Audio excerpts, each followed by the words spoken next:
Welcome back, everybody. Today, we're diving deep into the MOVEit transfer vulnerability and how the CL0P ransomware gang um, used it to pull off a major data breach. It's interesting because in this case, they weren't just encrypting files and demanding ransom. Right.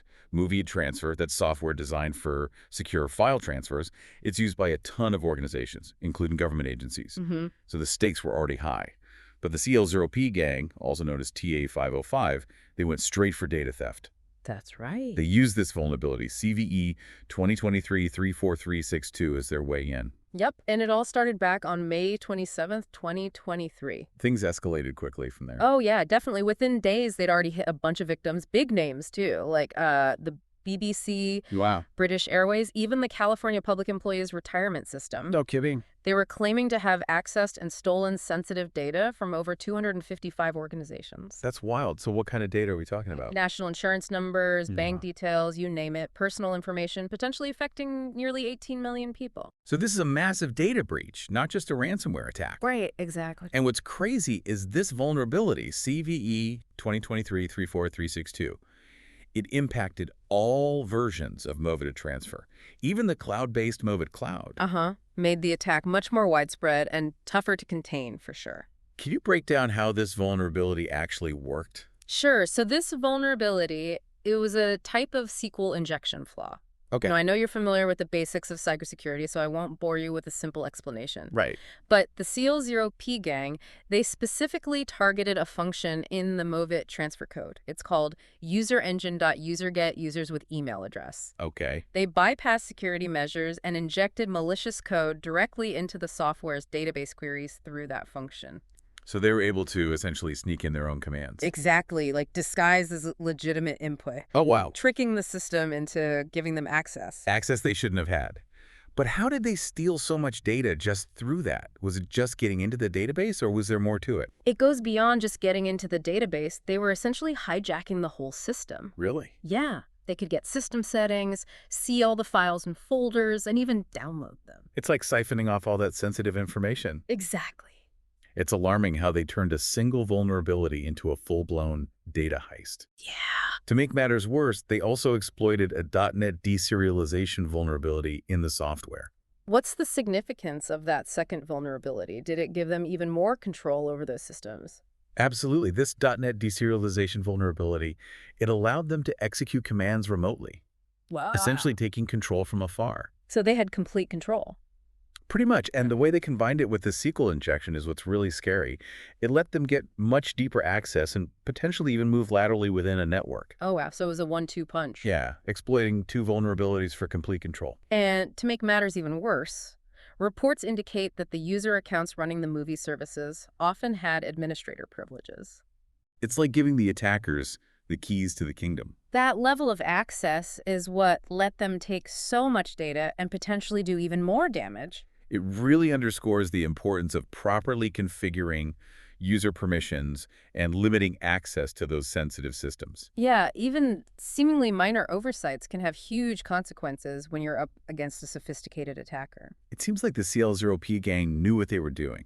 Oh, yeah. They planned this carefully. Repair. They exploited two vulnerabilities, quickly got widespread access, and then stole a ton of data. Yep. Why choose data extortion instead of encryption, though? Was it just to avoid attention, or is there more to it? That's the big question, isn't it? It is. It's possible they wanted to stay under the radar, avoid all the heat that comes with those traditional ransomware attacks, but I think it goes deeper than that. Okay, how so? Well, the CL0P gang, they have a history of exploiting file transfer applications. Remember the Go Anywhere and Excelian breaches? You're right, they hit those before. Exactly, and they were ready for this one. This suggests a strategy of targeting these types of systems, knowing how valuable the data they handle is. So this wasn't just random. It was a calculated move by a group that understands the landscape, knows where to find the most valuable targets. Exactly, and that's important to remember as we dig deeper into their tactics and motivations. Right, because understanding their approach is key to developing those effective defenses. Absolutely. This deep dive is getting really interesting. We've talked about how the attack started and the technical details of those vulnerabilities. But what about the CL0P gang themselves? Who are these guys and what are they after? Good questions. We'll explore that in the next part of our deep dive, so stay tuned. Let's talk more about the CL0P ransomware gang, TA505 as they're known in the cybersecurity world. Yeah. What's really striking about them is how they can adapt and refine their tactics over time. This isn't their first rodeo, and their history gives us some clues into how they operate and what they're after. You mentioned those previous attacks on file transfer applications like GoAnywhere and Excellion. What did those look like compared to this one? Did they use similar techniques, or have they changed things up? There are some similarities for sure. All right. In those earlier attacks, we also saw them exploiting vulnerabilities in file transfer applications to get that sensitive data. Right. But what's notable about the MOVEit attack is that shift to just data extortion. Interesting. They dropped the encryption element completely, which seems like a calculated move to, minimize risk and maximize potential profits. So it's almost like they're treating this like a business decision, Right. weighing the risks and rewards of different approaches. Exactly. But why choose data extortion over encryption? What makes it so attractive? Think about it from their perspective. Encrypting files, it creates a lot of noise. Yeah. Disrupts operations, attracts media attention, brings law enforcement down on you. Makes sense. By just stealing the data and threatening to release it, they can fly under the radar. Yeah. Avoid all that scrutiny. It's a stealthier approach, like a thief in the night. Exactly. Doesn't that limit their leverage, though? With encryption, they can cripple an organization and force them to pay to get their data back. True, but that's where the nature of the data comes in. Okay. They targeted organizations with highly sensitive personal information. Imagine what would happen if that data got leaked. Yeah, that's a nightmare. Reputational damage, legal issues, loss of trust. It's bad news for any company. Definitely not something any organization wants to deal with. Right. The potential for embarrassment and financial penalties alone is often enough to make victims pay up. It's a calculated gamble for sure, Yeah. but one that seems to be paying off. Unfortunately, yeah. Well, let's go back to the technical stuff for a minute. You mentioned they used a web shell called Lemmerloot. What is a web shell exactly, and how did it help them pull this off? Picture a web shell like a secret backdoor into a website or web application. Okay. So in this case, they planted this Lemmerloot on the compromised MOVEit transfer servers. It gives them remote access and control. It's like having a hidden key that bypasses all the security. That's a good way to put it. So they could control the servers remotely. Pretty much. What kind of control are we talking about? Could they do anything once it was installed? Almost. They could see all the files and folders, download them, even decrypt files that were encrypted by the MOVEit software. Wow, so they were using the software's own security against it. Exactly. That's pretty devious. Is. It's also interesting that they needed a password to access the web shell. Right. What do you make of that? Were they just being extra careful, or maybe trying to control access amongst their own team? Probably a bit of both. Okay. It shows they're sophisticated and they want to keep control over their access points. It also suggests a structured approach, maybe even a hierarchy within the group. So they're not just a bunch of random hackers, they're organized. Right. There's planning involved in their operations. It sounds like a professional operation, almost like a cybercrime syndicate. And that lines up with what we know about their history and their track record.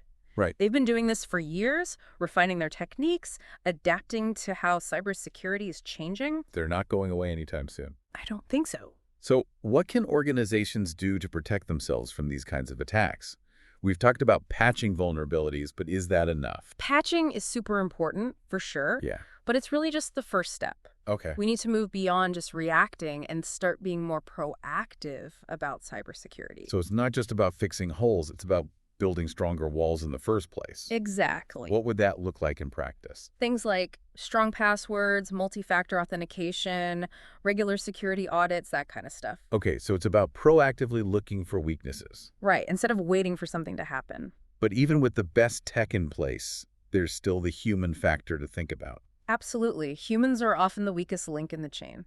That's true. That's why education and awareness are so crucial. Right, because anyone can click on a bad link, no matter how secure the system is. Exactly. This attack really shows how important vendor due diligence is, too.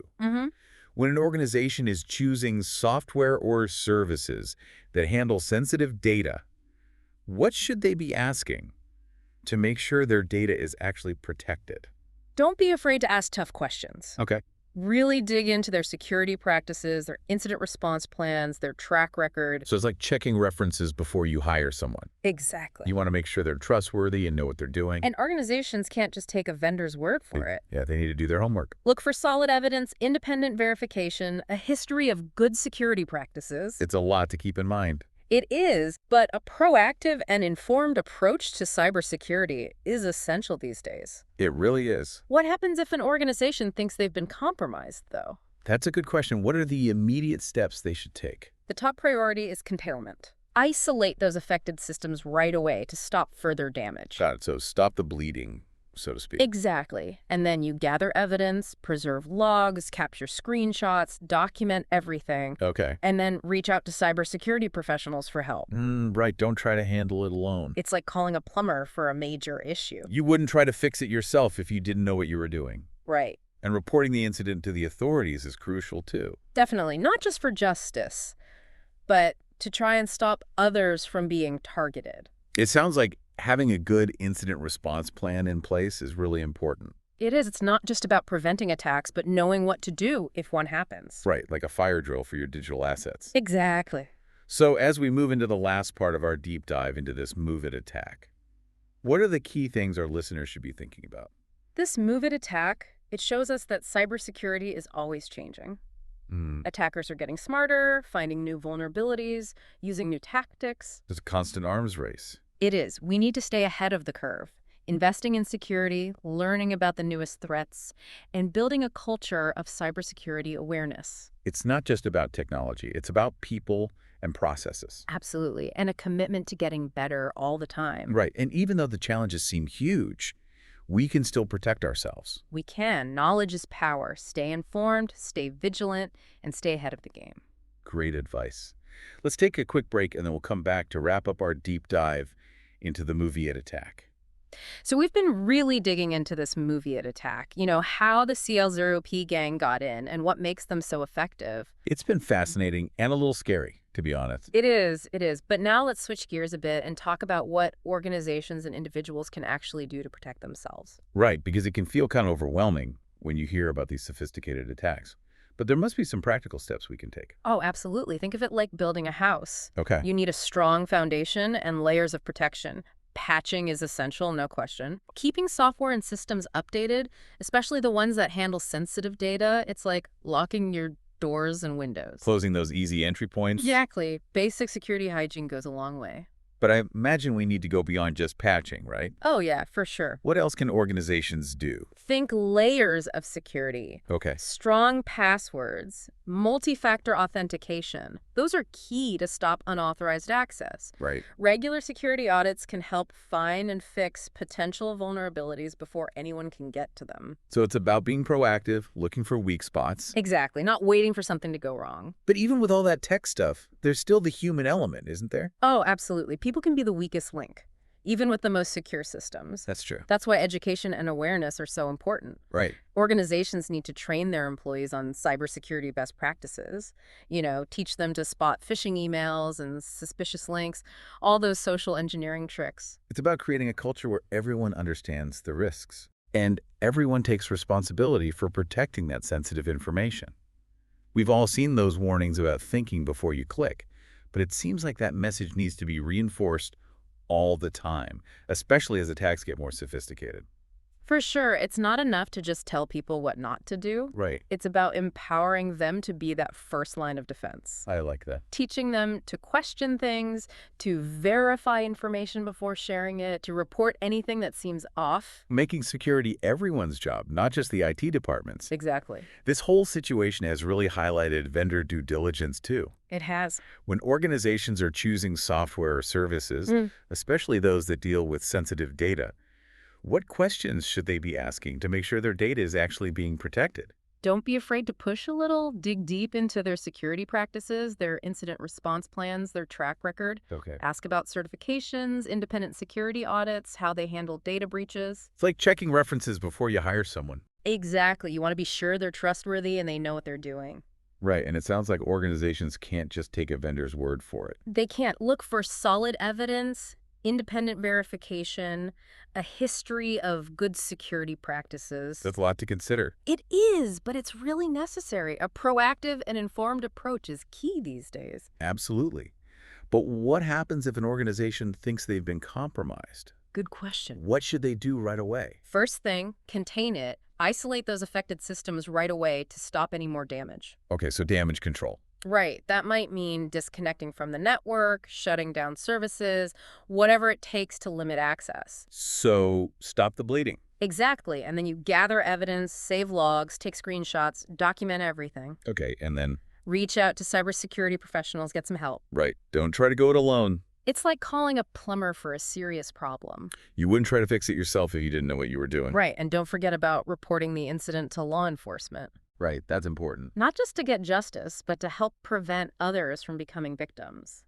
This really emphasizes the importance of having a good incident response plan, doesn't it? Absolutely. It's not just about preventing attacks. It's about knowing how to react if one happens. Right, like a Right. fire drill for your digital world. Exactly. So as we wrap up our deep dive into the MOVEit attack, what are the key takeaways for our listeners? I think this attack is a wake-up call. Definitely. The cybersecurity landscape is changing constantly. It is. Attackers are getting more sophisticated. They're targeting new vulnerabilities, using new tactics. It feels like a constant race to stay ahead. It is. We have to stay ahead of the curve, investing in security, staying informed, and building that culture of cybersecurity awareness. It's not just about the tech, it's about the people and the processes. Absolutely. And that commitment to continuous improvement. Right. And even though it can feel daunting, we can take steps to protect ourselves. We can. Knowledge is power. Stay informed, stay vigilant, and stay ahead of the game. Great advice. This has been the Deep Dive. We hope you found it informative and helpful in navigating the complex world of cybersecurity. Thanks for joining us.